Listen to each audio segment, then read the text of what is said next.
In a display of historic protest, the Bucks decided not to take the floor against the Magic Wednesday. Soon thereafter, all 3 NBA playoff games were postponed, and the players and coaches met last night. Word that the season very much in jeopardy. Today, more meetings. The NBA's Board of Governors convening. At the same time, the players gathering again to discuss what to do. And with that, we welcome in our senior NBA insider, Adrian Wojnarowski from Orlando. Woj, what more can you tell us about this decision? Tony, I'm told that the players in a meeting today, this morning here in Orlando, which just ended and players started to disperse, decided that their intention is to resume the playoffs. I'm told that today's 3 playoff games will be postponed. There'll be more discussion about when the games start again. I'm told it could be as soon as tomorrow. And there's going to be more meetings, I'm told, today among players and with ownership, the league, and among the Players Association. But the expectation now, I'm told, Tony, is that the NBA playoffs will continue. Truly a historic moment on top of what already has been an unprecedented season. That is Adrian Wojnarowski bringing you the very latest here on SportsCenter. Thank you, Woj. Thanks, Tony.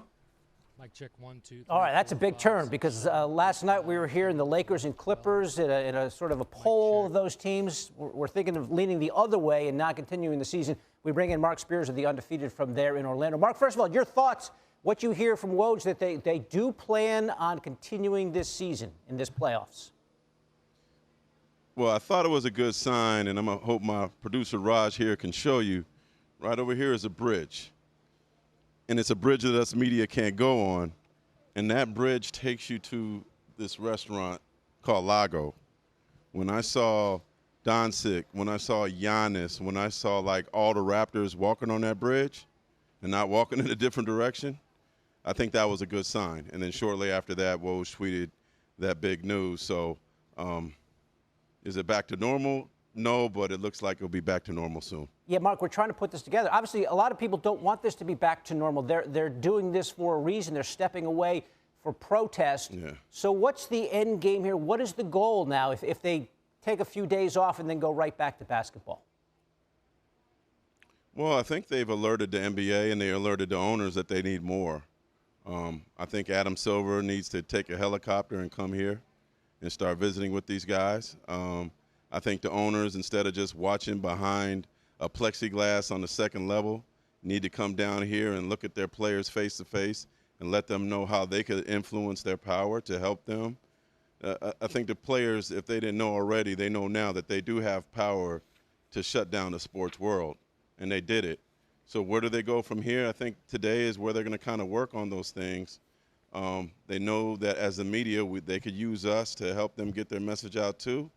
But I think what you saw from the Bucks yesterday, talking to the lieutenant governor and attorney general, they probably want to see more of that, more change.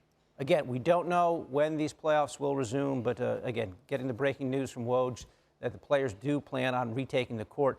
I know, Mark, some players reached out to the family of Jacob Blake last night. What more can you tell us about that? Yeah.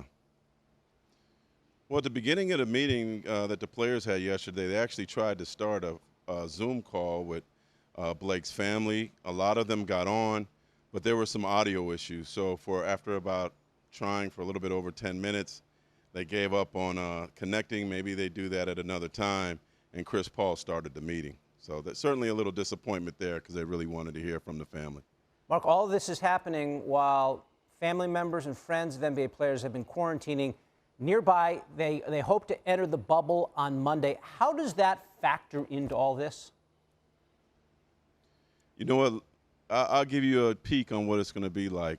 Damian Lillard's leaving, going back home. His season's over. He's getting surgery. Well, I think his family members were waiting, and they decided to go on this private jet back to Portland or Oakland with him. If you look on the smile on Damian Lillard's face, I haven't seen him smile like that in a long time.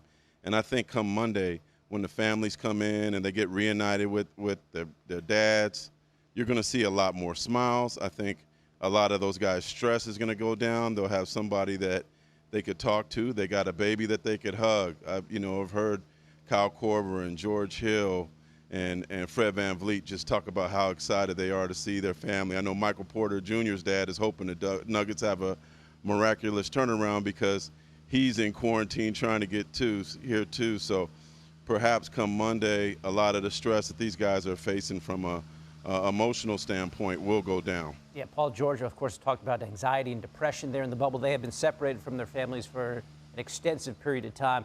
Players not the only ones who were protesting down there in Orlando. NBA referees in the bubble had a walk this morning as a form of peaceful protest. How did it all come together, Mark?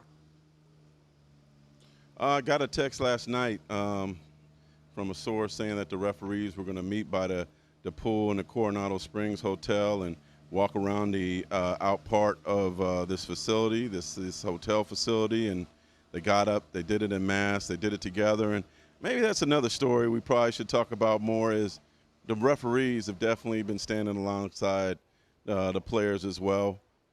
They've been wearing Black Lives Matters T-shirts, their own T-shirts.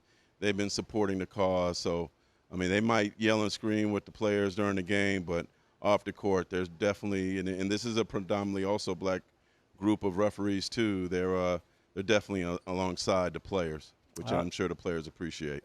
As you know, Mark, referees are always overlooked unless something bad happens. So good for them for making that walk today and standing up with the players in this protest. Again, the big news, the plan is to resume these playoffs games postponed today. Mark Spears giving us the very latest from Orlando.